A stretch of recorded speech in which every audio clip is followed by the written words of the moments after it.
Karan? आइए। Assalamu alaikum. आइए। Thank you. Ji.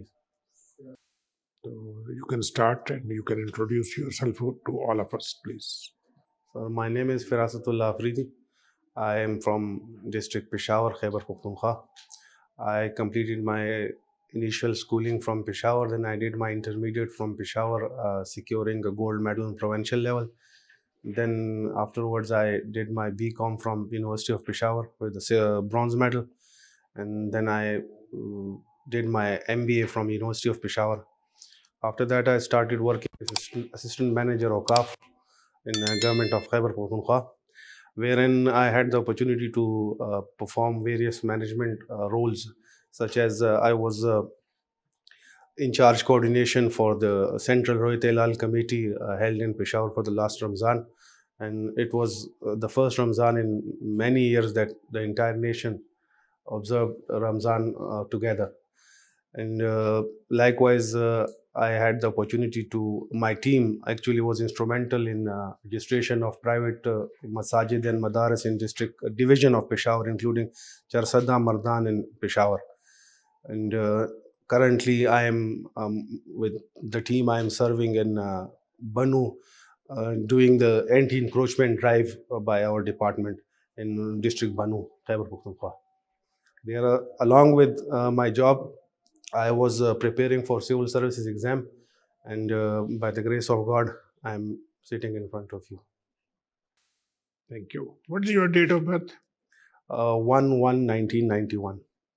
So you were already working in the OCAF department. Yes, sir. Can you tell us what is this OCAF department? Just introduce to all of us. Sir, OCAF is a department, is a semi-autonomous organization working under the Department of OCAF, Hajj and Religious Affairs Minority Department. And it has a secretary, and the head of Department of OCAF is Administrator OCAF. It's a single administrator for the entire province. So you tell me what are the function of this department? So basically, we look after waqf lands that has been waqf from time immemorial, and even now, if somebody waqfs a property in the name of Allah, then it is notified by the governor of the province, and then What is the value of that property, or how many properties are there in KPK? We have basically we have two categories of property in KP. One is commercial property, which is located in urban centers, and the other one is agricultural property, which is located in rural areas of Mardan. So back in time, people used to waqf land. Now, as you know, that the value of land has been so much that the trend of dedicating or waqf of land is now trend is not in vague. Now you have got a political governance system in place in KPK. Can you tell us under what article of constitution they are functioning? The political governance in KPK under what constitution under what article of constitution they are functioning? What kind of political governance, sir? How your province is being governed? Who is governing? The chief executive of the province, chief minister of the province is the executive. From where the chief minister comes? From where he gets the power? What is the article of that constitution?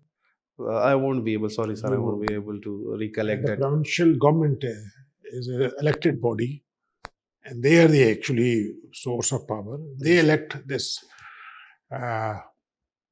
leader of the house, Yes. and then he becomes the chief executive.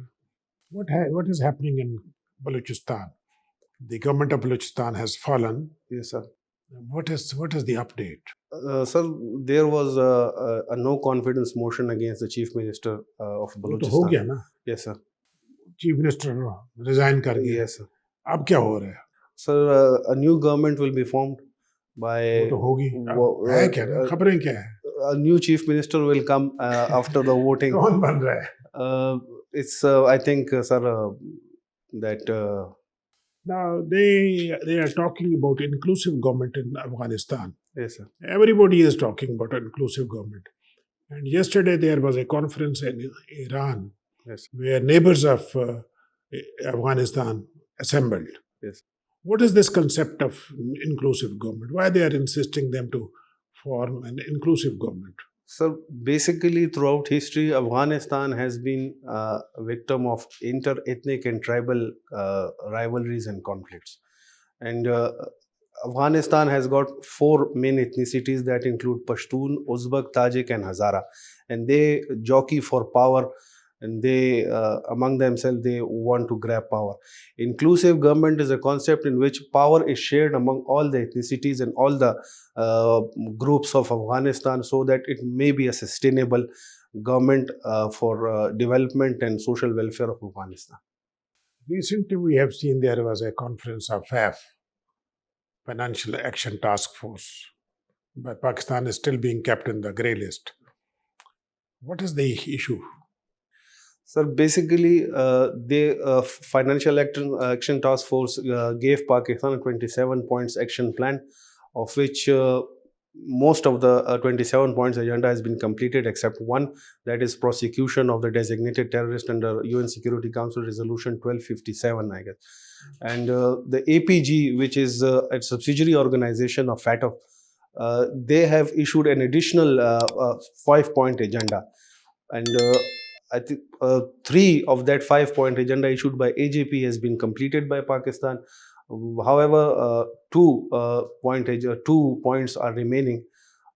Therefore, Pakistan has fallen short of completing only 2 points out of 32 points.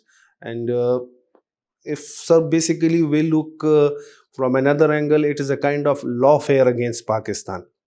The use of international legal regimes and international organization against the interest of Pakistan. As we know that APG is dominated by Indian financial experts. So they are jockeying for blacklisting Pakistan, so that Pakistan may not be able to interact with financial institutions globally, and economy of to this is basically to damage economic conditions of Pakistan. Farasat, you tell me that in the last 3 years, we have done this experience of Kartarpur corridor. Sir. What is your assessment? It is functioning because this is something with OCOF. Is it functioning well? That experiment is okay? Sir, first of all, it is not with Okaf, it is with the Matruka Wakaf or the Hindu Wakaf. Partly Yes, sir. related. Yes, sir, it is a good gesture on the part of Pakistan, because religious tourism is an important thing for a soft image of a country. We have got many places of religious tourism in South Asia. We have got Buddhist Buddhist temples in Khyber Pakhtunkhwa as well. We have got Katas Raj temple in Sindh, and we have got a lot of potential of tourism, provided our geographical terrain, and we have northern areas. So tourism is something that has got many tremendous potential for Pakistan in regarding revenue generation. Religious tourism is part of tourism as a whole. So promoting religious tourism serves many purposes, like it can improve image of Pakistan. It can bring religious harmony within the broader region, and of course it can increase revenue as well. Thank you, sir. God bless. That is your first choice. So, can you propose some positive lines on which you think our civil service should work? In my humble opinion, sir, civil services in our country should shift the traditional approach to a modern approach, using information technology in the larger sphere, in the day-to-day activities. The other thing is civil service should have a sort of compassion for the masses. Without having compassion for the masses, no service can be sustainable. Civil servants should have empathy for masses, and they should work for alleviating their problems.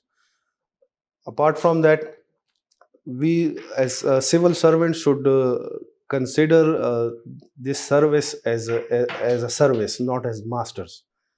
So we need to let go of that colonial legacy of that civil service as masters. We need civil service as servants who understands grassroots problems, who work for them and among the people, accessible to the people. So we, inshallah, civil service will go ahead. How many articles are there in the Constitution? It's I think 380 articles. 380. 18th Amendment. Was it amendment of one article or several articles? No, sir. 18th Amendment was amendment of several articles. I can't exactly recollect how many articles, but it has been said that it is a mini constitution. 101. One amendment, 101 package of Yes, sir. 101. Yes, sir. It is said that it was a mini constitution in essence. What was the purpose of that? 101 amendments were passed within an hour. Just imagine. How was that done? Or whether members of the parliament, they had the opportunity, they had the occasion to look into all the amendments to ensure that these amendments are right, these are called for, and these should be done. In an hour, 101 amendments were passed. What does that show? Sir, I think they probably would have studied that before the vote, before the time that when it was passed. You think they can do it? Yeah? Okay. What is this sixth article? This sixth article of the Constitution now. What does that say? Stipulates. Sir, Article 6 of Constitution of Pakistan is regarding high treason, and whoever suspends or hold in abeyance the Constitution of Pakistan shall be guilty of high treason and punishable by death penalty. And there is more to that. It's not just you have given only half part of the, but the other half. What is that? So all I know about is Article 6 is this one. And it adds that whoever validates that, you see? Yes, sir, the aider and abettors concept. That will also amount to treason. Yes. A call, a warning to the superior judiciary courts, which they have been doing. Yes, sir. They have been validating. So the door has been closed for them also. If they do it, that will also amount to treason. So this is the whole part of Article 6. Recently, a number of administrative reforms have been introduced into civil service. Can you tell us about those reforms? I heard about these reforms last year. One of the reform was regarding the tenure, stability, and transfers and posting, in which a civil servant cannot be posted within his own district. And there was a rotation system that every civil servant will work in different stations. For example, hard stations include Balochistan and these areas. Now every civil servant will experience those posting. Other reform was regarding the evaluation process of the civil servants. Basically the previous system was ACR system or performance evaluation report that has been changed, and a committee will be constituted which will evaluate the performance of a civil servant, which will in turn make them independent, and they can work independently. For their immediate bosses won't be able to evaluate their performance based on loyalty and everything. And what about that another, that is directory retirement rules? What is that about? Sorry, sir, I know. 20 years. after 20 years. You see, those who have been in service for 20 years, their cases will be examined. There will be a committee, high-powered, examine their cases, whether they can be beneficial for further retention in the civil service or not. If they're not, then they'll be recommended for retirement. Prices of daily commodities, they are rising, spiraling every day. Every day, the Prime Minister says, I've taken notice of it. The other day, there is 10 rupees increase in the prices of pulses, wheat, vegetable. Why it is so? What's wrong? So basically, there are some structural and historical flaws in our economy, which include massive imports and low level of exports, due to which our current account deficit is high, and that leads to depreciation of our currency with respect to dollar. When our currency is depreciated, it results into a cost push inflation for commodities, which include, of course, the food commodities. We need to what we can do about it is to increase exports and decrease reliance on imports. To increase exports, we need to address some structural flaws in our economy. That is, like, we need to firstly we need to address the energy crisis to support industry. We need to make such policies to make industrial progress, like tax holidays for industry and energy subsidies for industry. And apart from that, we need to work towards austerity to Okay. reduce the. Thank you. Farasatullah, you have kept international relations as your subject. How do you see the future of Pakistan-US relations? And I would also like to have your views on the recent visit of Wendy Sherman to Pakistan. Ma'am, in my opinion, from this point onward, I am not really optimistic about Pakistan-US relation, because it is a Pakistan-US relation is a transactional kind of relation. US-Pakistan relations improve when there is something going on in the region, and it has US has something to do with it, or interest of US is involved in it. After withdrawal of USA from Afghanistan, they really don't care about Afghanistan's social progress or economic progress. All they are interested in that Afghanistan may not be used as a safe haven for international terrorism. So US has blamed Pakistan for her failure in Afghanistan, and now US wants Pakistan to be a launchpad for strikes against terrorists in Afghanistan. So Pakistan, claiming its sovereignty, has categorically refused to provide them bases.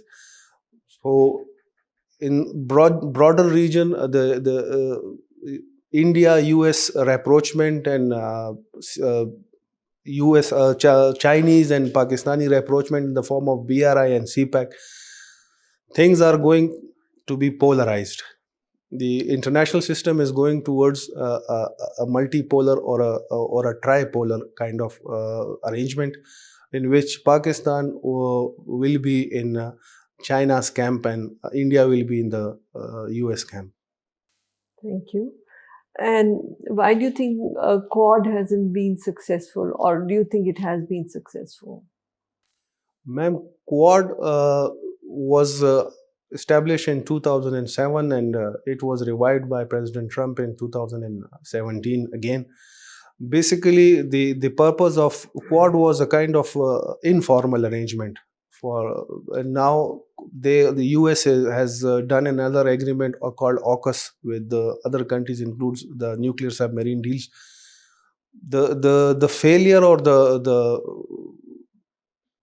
of Quad is the reason for the failure of Quad is basically that every country in the Quad had their own objectives.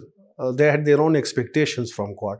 Like Japan was mainly concerned with the Sea of Japan, and the Australia was concerned with the southern Pacific Ocean, and US perspective, Quad was for the primary purpose of Quad was to contain China in the South China Sea.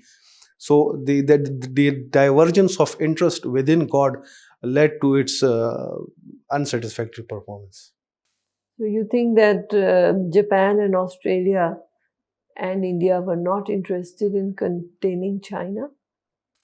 Of course, they are, ma'am, but China is a big country, and every country has its own regional dynamics, and they want to take that organization towards their own interest. So these conflict of interest within the region is basically contributing towards dominance of China. Thank you. Okay, Farasat, I have a question related to US history. Issue of slavery was not discussed in US Constitution. In fact, the framers of US Constitution gave a passive approval toward the slavery. So do you think that US Constitution validated the issue of slavery? Sir, in my limited knowledge, issue of slavery was addressed in the U.S. Constitution. Oh. I don't remember the exact article, but it was said that importation of slavery shall be banned prior not shall be banned not prior to 1908. And then after during the presidency of Thomas Jefferson, an act was enacted which banned the importation of slavery in 1908. Okay, what was the stance of anti-federalists in the Constitutional Convention had in 1787? What sort of government they perceived in United States of America? Anti-federalist stance. So the Federalists or the Republicans want... I'm asking about anti-federalists. Anti-federal. Yeah. So the anti-federalists wanted a constitution that ensures larger provincial state autonomy and representation in the Congress according to equal. They were calling for equal representation of states within the Congress and a greater amount of state autonomy, as well as they wanted to incorporate Bill of Rights into the Constitution, which the Federalists were not in favor of. Okay, when before the start of Second World War, Nazi Germany and Soviet Russia were allied. What happened? Why Hitler started war against USSR in 1941? Sir, basically that alliance was a kind of deception on the part of Nazi Germany. When Hitler wanted to invade Poland, he had a pact with Russia.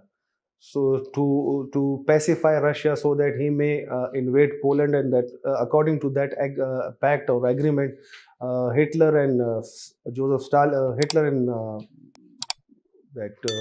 Vladimir Lenin, they decided to divide Poland among themselves. So he wanted to pacify Russia so that he may concentrate on invasion towards the west, that is Belgium and France.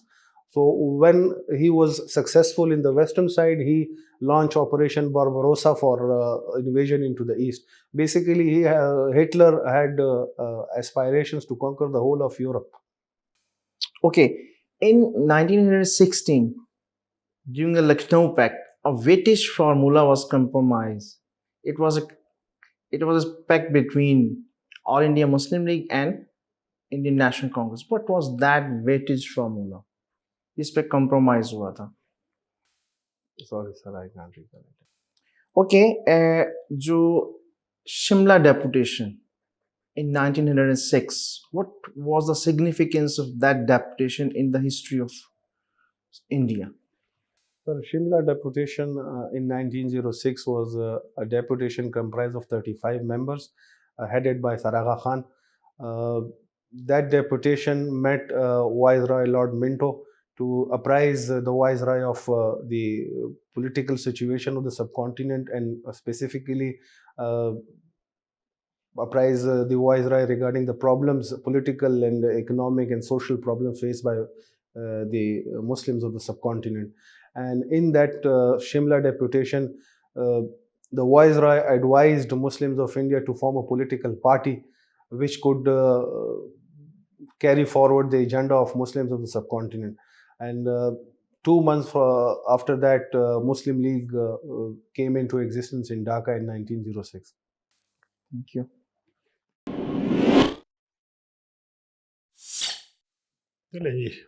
Let's conclude it. Formal session is over. Now we can make informal discussion. You are through this process of formal interview. Now you can give your own assessment. How do you feel? How was your performance? So regarding my performance, you people would be No, the you better can judge. tell. आप बताएं ना आप कैसे feel कर रहे हैं आपने आपके ख्याल में what you have done. Sir, it was satisfactory in my opinion. I'm glad it is satisfactory, and I think we can give you our feedback. Basically, you have got a pleasant personality. आपका अच्छा impact आता है. Stable, you are stable. You are composed. Your communication skills जो हैं they are fine. Spoken as well as body language, posture, voice posture का भी impact आता है. Voice का भी impact आता है. Body का भी impact आता है when you are sitting. You are confident because you are experienced. आपको काफ़ी चीज़ों का नॉलेज है लेकिन कुछ करंट इश्यूज डेफिसिट है. ठीक है ना. You need to be in touch with the newspaper. तो मेरा तो आपको एडवाइस यही है कि थोड़ा सा अपने अंदर एनर्जी डेवलप करें. आपका जो इंट्रोडक्शन था वो ठीक था, उसको मज़ीद रिफाइन कर सकते हैं लेकिन 1 मिनट से ज़्यादा नहीं होना चाहिए. 1 पेजर लिख के उसको 1 मिनट में फोकस कर लो. ठीक है ना. और थोड़ी सी एनर्जी पैदा करो. मतलब बोलो तो लगे कि भाई उस जो होते हैं ना स्टेट ऑफ प्रिपेयर्डनेस, हालत जंग में आ जाओ, क्योंकि यही मौका उसके बाद तो आनी नहीं है. ठीक है ना. और ये तो क्योंकि तुम्हारी है मोनोटोन, एक ही टोन में बात करते हैं, तो यू अप एंड डाउन उसमें थोड़ा सा कोशिश करो. ठीक है ना. कहीं कोई अपने आप को हैमर आउट करो और इस तरह मिरर प्रैक्टिस खुद करो. खुद करके देखो मिरर के सामने खड़े होके. और उसका सिंपल होता है, जो जस्ट एक न्यूज़पेपर को उठा के उसका पूरा एक पैराग्राफ पढ़ के देखो तो देयर यू विल गेट. और ये अपना ये जो पेजर है 1 पेजर, इसको बार बार पढ़ोगे ना तो यू विल अंडरस्टैंड कि भाई आप किस तरह बोल रहे हैं. अदरवाइज ठीक हो, नेचुरल है, इसको हम छेड़ नहीं सकते. ठीक है. तो you are good. I think you will make it. लेकिन हम चाहते हैं कि ऊपर जाओ. इस आज की स्टेज में तो हो जो कुछ बता देते हैं आप सब. बाकी ठीक है, आपने अच्छे जवाब दिए. एक चीज़ मैं आपसे पूछना चाहता हूँ, आपने फॉरेन सर्विस को लिफ्ट ही नहीं कराई है, आपने इसको उठा कर फेंक दिया इसको उधर. क्या ये क्या वजह बिल्कुल नहीं इसकी? चाहता. इसकी क्या वजह है? सर असल में sir may I talk for informal. Sir असल में सर बात कुछ ये नहीं है. This is just informal. Sir अम्मी अबू ने कहा था कि सर अगर आप बाहर पोस्टिंग आएगी तो हम नहीं जाएंगे साथ में. तो उन वजह से अम्मी अबू ने कहा कि ऐसी वो लिखो ग्रुप की वो पाकिस्तान में हो. This is a very valid argument, yeah. This is a very valid argument. ठीक है ना. This shows your commitment to your parents. Sir वो हार्ट पेशेंट है तो इसलिए मदर भी सर वो पैरालाइज है मदर, और फादर हार्ट पेशेंट है तो कहते हैं कि यहीं पर हो. The people who don't care for their parents, they go to foreign service. No, sir. I didn't mean to say that. चलो फिरासत, माशाल्लाह you are an intelligent boy, you're hard working. थोड़ा जो नॉलेज गैप है वो fill up कर लो. तो माशाल्लाह तुम लायक हो. ज़रा मेहनत करोगे तो अम्मी अबू की दुआएं भी काम आएंगी. ओके. आपने ना अनइंटेंशनली कुछ चीज़ें फैक्चुअल एरर्स की हैं. मसलन कैटास्ट्रॉट्स जो है वो पंजाब में है, सिंध में नहीं है. ऐसे ही आपने व्लादिमीर लेनिन का नाम ले दिया, उसकी तो डेथ बहुत पहले हो चुकी थी. तो स्टालिन को, मतलब ये अनइंटेंशनली आपने फैक्चुअल एरर्स की हैं. अगर इन्हें अवॉइड करेंगे तो आप you can apply your reason, academic reason, in order to answer the question very well. But I would recommend, आपको सजेस्ट करूँगा कि फैक्चुअल एरर्स को जो अवॉइड करें. आई नो दैट आपने अनइंटेंशनली ये क्वेश्चंस हो गए, ये फैक्चुअल एरर है, लेकिन अगर इसको अवॉइड करेंगे it will create a good impact. इन चीज़ों को देखिएगा. कहने का मकसद ये है कि बोर्ड जो है वो सो नहीं हो रहा था, वो जाग रहा होता है. They are just watching you और वो they are trying to pick everything. सही बोल रहे हो वो भी अप्रिशिएट करते हैं कि गलती हो रही है। मसला प्रॉब्लम ये होता है कि देयर इज ए कंपटीशन होता है, आपके सारे जॉइंट्स बाहर खड़े हैं, आपके जो कंपटीशनर हैं दे आर ऑल 2% वाले हैं, they have already in the 2%। तो जो एज आता है वो यही आता है, somebody you are performing today at this level, tomorrow you will be performing much better, ठीक है ना। तो उस वक्त जब फर्क पड़ जाता है वो 5, 10, 20 नंबरों का ऊपर नीचे हो गए, वहाँ फर्क आ गया, ठीक है। बाकी रिटर्न में तो आप देख ले मोस्टली बिटवीन जो एवरेज है यही चलती रहती है। अब आपसे एक्सपेक्टेशन ज़्यादा हो जाएंगी ना। मसला ये यू आर ऑलरेडी एक्सपीरियंस है, गवर्नमेंट का है, प्रोविंशियल गवर्नमेंट को आप एक्सप्लेन करें कि कौन सा आर्टिकल रेगुलेट कर रहा है। Setting up of the provincial government, FATA का इशू हमने टच नहीं किया। टूरिज्म आपका क्लेम है प्रोविंशियल गवर्नमेंट का, ठीक है ना, मिलियन ट्रीज वहाँ से शुरू हुए हैं, तो ये चीज़ें आएंगी वहाँ इंशाल्लाह सर, ठीक है। तो यार best of luck, okay sir, अल्लाह आपको कामयाब करे, we pray for you, thank you. Thank you.